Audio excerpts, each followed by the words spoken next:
એક જ દિવસમાં કચ્છમાં ભૂકંપના 3 આંચકા અનુભવાયા છે।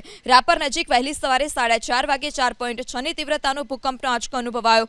ભૂકંપનું કેન્દ્રબિંદુ રાપરથી 22 કિલોમીટર દૂર નોંધાયું।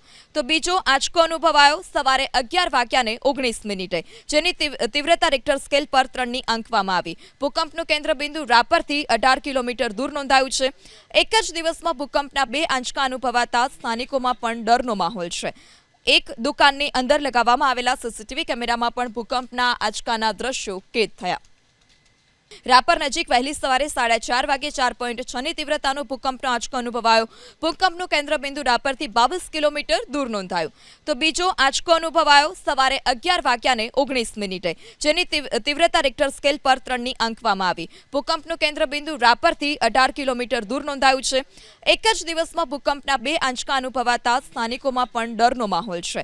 એક દુકાનની અંદર લગાવવામાં આવેલા સીસીટીવી કેમેરામાં પણ ભૂકંપના આંચકાના દ્રશ્યો કેદ થયા।